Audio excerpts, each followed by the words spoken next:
Loyalty is a seed that grows in the deepest silence. It is rarely rewarded when first planted, but in the end, it reveals the soul. This is the story of Akon. Akon entered the household of Makar with nothing but his name and his hands. He did not seek gold. He sought purpose. Makar was a man of iron discipline. He was firm, private, and his eyes saw everything, though his lips rarely spoke of what he found. Many came and went, but Akon stayed. Each morning, Akon rose before the birds. In the stillness of the pre-dawn hour, he began his work as if the house were his own sanctuary. There were no shortcuts in his labor.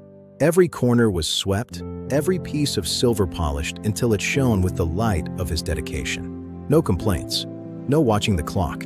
He did not work for the praise of men. He worked for the peace of his own heart. Silence was his companion, and integrity was his guide. He understood that character is built when no one is watching. Years passed. The world outside changed, but Akon remained constant, a steady rock in a shifting tide. Makar noticed his consistency, but said nothing, only observation. The others did not understand. "Why do you toil so?" they would ask. "You are but a servant. Makar does not even know your name." Akon heard them, but he did not answer. He knew that the true trial was yet to come, and soon, the winter would bring a test that would change everything. But character is not truly known until the winter comes. And that year, the winter was long and bitter. The frost didn't just touch the ground, it touched the heart of the house. Makar, who had once seemed like an eternal mountain, suddenly fell ill. His strength faded like the light of a dying sun, and a heavy silence fell over the manor. The household grew anxious. Without the master's firm hand, the foundations began to tremble. Everyone wondered what the future would hold and who would lead. Then, the relatives arrived. People who hadn't visited in years suddenly appeared at the gates. They did not come to comfort, they came to claim. They spoke loudly of inheritance, of property, and of entitlement. They walked the halls as if they already owned them, counting the silver before the master was even gone. But Akon stayed silent. While others argued over what they would receive, Akon focused on what he could give. He stayed at his post, serving with the same quiet dignity he had shown for years. One night, when the house was finally still, Makar called Akon to his bedside. The old man's eyes were weary, but they still held a spark of the fire that once was. "My strength is fading," Makar whispered. "Many serve me for what they expect to receive. Tell me, Akon, why do you stay? Why do you serve?" Akon lowered his eyes and spoke softly. "Because loyalty is not a transaction, master. It is not a trade for gold or property. It is a choice." Makar said nothing more, but in that silence, a decision was made.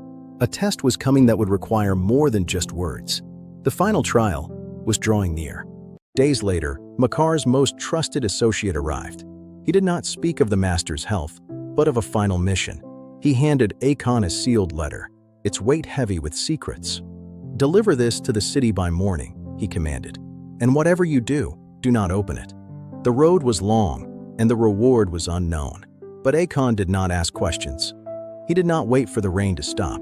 He did not wait for the light of dawn. Loyalty does not wait for convenience. It carries us forward when the path is at its darkest. The road to the city was dangerous, filled with shadows and whispers of those who prey on the lone traveler. But Akon's fear was secondary to his promise. Rain soaked his clothes and chilled his bones. Every step was a battle against the mud and the exhaustion that threatened to pull him down. Still, he moved on. In the depths of the night, a thought entered his mind. What was in this letter? Could it be the secret of the inheritance? Could it be his own freedom? The seal was so fragile, and the night was so long. But Akon remembered his master's words. Loyalty is not a transaction. It is a choice. He chose to remain in the dark, so that his integrity could remain in the light. Fear followed his steps, and fatigue weighed on his soul. But loyalty carried him forward when his legs could no longer carry themselves. He would not fail. As the first gray light of morning touched the sky, the city gates finally appeared. He had made it. The mission was nearly complete, but the greatest revelation was still to come. He delivered the letter, unopened and untainted. And then, with the last of his strength, he turned back toward the road home. He did not know that he carried his own destiny back with him. When Akon returned, exhausted and trembling, He found the manor bathed in the first light of a new day. He had nothing left but his honor and the memory of his mission. Makar was waiting. The old man, who had seemed so frail just nights before, stood with a new strength. "You passed the final test," he said softly. "Come in, my son." He turned to the gathered family and servants. The room fell silent as Makar stepped forward, holding the very letter Akon had carried through the storm. "This house," Makar declared, his voice ringing through the hall, "does not belong to blood alone. It belongs to loyalty, to integrity, and to trust." Then he revealed the truth. The letter Akon carried was not a message to the city. It was the master's will, a document that would decide the fate of everything Makar owned.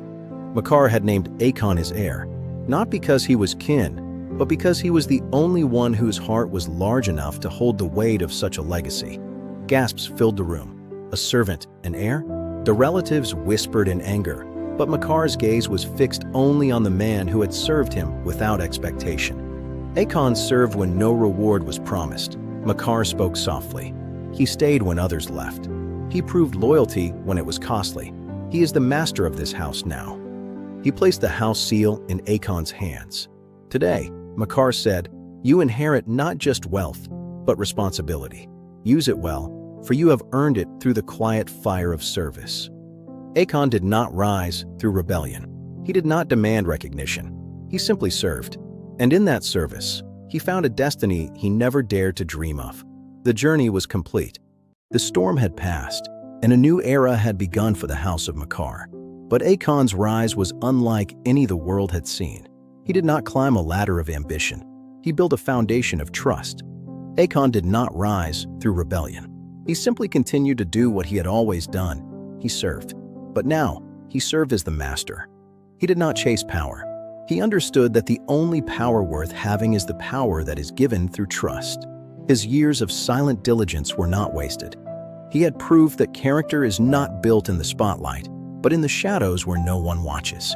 They were the currency that bought his future. Trust changed his destiny. It turned a servant into an heir and a common name into a legacy. He had inherited the responsibility of integrity. Makar had looked beyond the hands that worked and into the heart that stayed. He knew that the house would be safe in the hands of a man who loved it as his own. And so, the story of Akon became a legend, to remind every new generation that the way you serve today determines the way you will lead tomorrow. Loyalty is rarely rewarded immediately, but when it is tested, it reveals the truth of who we are. And for those who endure, the reward is greater than gold. Loyalty may begin in service, but it often ends in inheritance. Remember the name of Akon, the servant who became the master, for his journey is a map for us all. Thank you for watching. If Akon's story moved you, please like this video, share it with those who need inspiration, and subscribe for more tales of character and integrity. Until next time.